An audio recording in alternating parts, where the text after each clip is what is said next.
नमस्कार।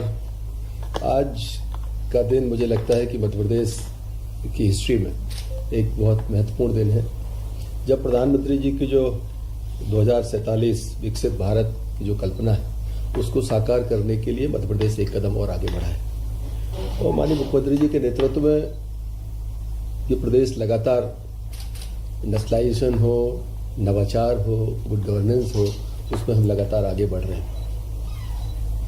मध्य प्रदेश 2047 में कैसे होगा, इसका विजन डॉक्यूमेंट की तैयारी आपको पहले भी पता होगा कि चीफ सेक्रेटरी महोदय की अध्यक्षता में पूरा एक सिस्टम डेवलप किया है। और आज माननीय मुख्यमंत्री जी ने मंत्रिपरिषद से आग्रह भी किया है कि सब इसकी तैयारी में जुटें और इसकी समीक्षा करें, और निर्धारित समयावधि में जब ये विजन डॉक्यूमेंट तैयार होकर कैबिनेट के पास आए तब वो पूरी तरह से जो मोदी जी के सपनों का मध्य प्रदेश है, मोदी जी के सपनों के भारत को बनाने वाला मध्य प्रदेश है, उसमें पूरी उसकी पार्टिसिपेशन रहे, उसकी सहभागिता रहे।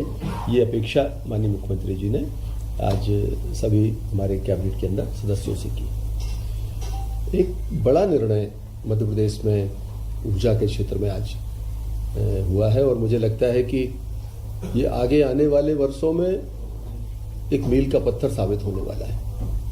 नवकरणीय ऊर्जा क्षेत्र में मध्य प्रदेश पहले से बढ़िया काम कर रहा है, और मुझे लगता है हम वो वाहिद राज्य हैं जहां पर नवकरणीय ऊर्जा में हम रिसर्च का काम कर रहे हैं। उनके यंत्रों को बनाने में हम उसमें आगे बढ़े हैं, उसके माध्यम से ऊर्जा का उत्पादन भी करेंगे, सोलर ऊर्जा एनर्जी का। और अभी तक सोलर पावर जो थी वो हम बनती थी और चलती रहती थी, स्टोरेज का कोई प्रावधान उसमें था नहीं। मध्य प्रदेश पहला राज्य है जो मुरैना में सोलर पावर को स्टोरेज करने की क्षमता को विकसित करने जा रहा है। मुझे लगता है ये देश में एक महत्वपूर्ण निर्णय मध्य प्रदेश में किया है, और माननीय मुख्यमंत्री जी को तो मैं विशेष रूप से बधाई देना चाहता हूं। उनके नेतृत्व में हम इस दिशा में सरकार आगे बढ़ रही है। एक बड़ा निर्णय आज और हुआ है। मुझे लगता है आज का दिन नवकरणीय ऊर्जा के नाम अगर किया जाएगा तो शायद ये अतिशयोक्ति नहीं होगी। मैं इस बात को समझ सकता हूँ। मैं लंबे समय भारत सरकार की जो पावर स्टैंडिंग कमेटी थी उसमें रहा मैं, और मैं सोच सकता हूँ कि ये मोदी जी का एक सपना है कि बिजली उत्पादन जो है वो सौर की तरफ और विंड की तरफ समय के साथ बढ़ना चाहिए, और आज हमारी सरकार उसमें आगे बढ़ी है। बावई में पहले से हम सोलर पावर के लिए काम कर रहे थे। वहां पर पहले लगभग 214 एकड़ भूमि सरकार पहले दे चुकी थी वहां पर, और जो मांग और जिस हिसाब से हमारी जो तैयारी है 314 एकड़ लैंड की और आवश्यकता थी। आज कैबिनेट ने वो एक स्वीकृति प्रदान की है, और नर्मदापुरम अकेले के लिए नहीं, ये मध्य प्रदेश के लिए एक बड़ी उपलब्धि है कि लगभग हम इसको 314 एकड़ लैंड, 311.44 एकड़ लैंड के साथ में सोलर पावर का वहां पर जो तंत्र खड़ा होगा। और अभी जो हमारी रीजनल इन्वेस्टर्स कॉन्क्लेव जो होने वाली है नर्मदापुरम में, मुझे लगता है उसके पहले हमारी तैयारी होगी कि हम इसका माननीय मुख्यमंत्री जी से भूमि पूजन आदि करा के इस व्यवस्था को आगे बढ़ाएंगे। और इस परियोजना की बनने से मुझे लगता है इसका क्षेत्रफल विस्तार होने से मध्य प्रदेश में सोलर पावर को लेकर एक बड़ी मांग जो है कि डिमांड और सप्लाई के बीच में जो एक गैप बनता है कई बार, उसकी पूर्ति में इसकी महत्वपूर्ण भूमिका रहेगी। एक हमारा एक भोरी भोपाल जिले में, इसमें भी भूमि आवंटन की और आवश्यकता थी, तो आज जो है इसको लगभग 21.494 हेक्टेयर भूमि नवीकरणीय ऊर्जा के लिए आज हस्तांतरण करने के लिए भी एक अप्रूवल हमारी सरकार ने दिया है।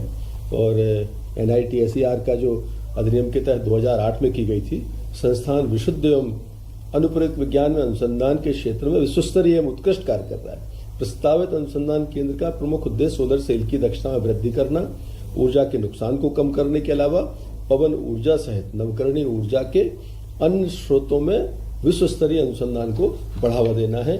इसमें मुझे लगता है कि आज की स्वीकृति के कारण इसमें बड़ा लाभ मिलने वाला है।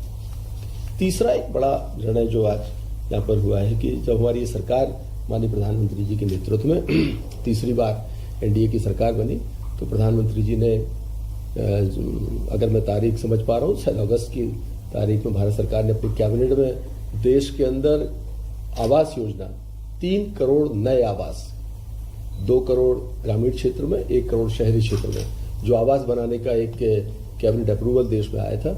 मध्य प्रदेश को भी उसमें लक्ष्य मिला है और आज हमारी मंत्रिपरिषद ने माननीय मुख्यमंत्री जी के नेतृत्व में उसको भी अप्रूव किया है कि आगे आने वाले समय में हमारी जो आवास की योजना है उस पर भी शहरी और ग्रामीण क्षेत्रों में समान रूप से लोगों को लाभ मिलेगा और स्वयं की भूमि पर लगभग 2.5 लाख रुपए सरकार उसमें देने वाली है। और आवास के क्षेत्र में पैसा जाने से एक साइकिल विकास की बढ़ती है। आदमी के पास पैसा जाता है, फिर वो पैसा बाजार में जाता है, स्टील इंडस्ट्री को फायदा होता है, ईंट बनाने वाले को फायदा होता है, कारपेंटर को फायदा होता है, चिनाई वाले को, तो पूरा एक सिस्टम चलता है। तो मध्य प्रदेश में उस योजना के लागू होने से भी काफी लाभ होना है। ये मुख्य विषय थे जो आज की कैबिनेट में माननीय मुख्यमंत्री जी की अध्यक्षता में मध्य प्रदेश के अंदर आज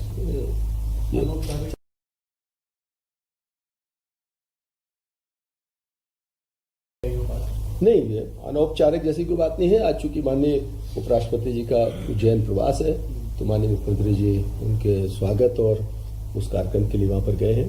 बाकी मध्य प्रदेश में गुड गवर्नेंस के लिए लगातार मंत्रिमंडल के साथ ही काम करें और जो सरकार की मंशा है, माननीय मुख्यमंत्री जी का जो एक लक्ष्य है कि आम आदमी तक हमारी सरकार की पहुंच हो, हर हाल में हमें उस पर काम करने की आवश्यकता है। इस तरह की चीजें प्रधानमंत्री आवास में 2.5 लाख अभी प्रोविजन है मेरे ख्याल से 120 नहीं, इसमें शहरी क्षेत्र में 2.5 लाख रुपए है और ग्रामीण क्षेत्र में 135.15 रुपए देते हैं हम उनकी मजदूरी का मनरेगा से। तो 1,35,000 रुपए सीधा हितग्राही को मिलता है। अगर वो मजदूरी करना चाहता है तो 15,000 रुपए मजदूरी के एवज में उसको प्रदान किया जाता है। ग्रामीण क्षेत्रों में 1.5 लाख रुपए का जो हमारा वो है उस तरह का बैरियर रहेगा और शहरी क्षेत्र में 2.5 लाख रुपए का रहेगा।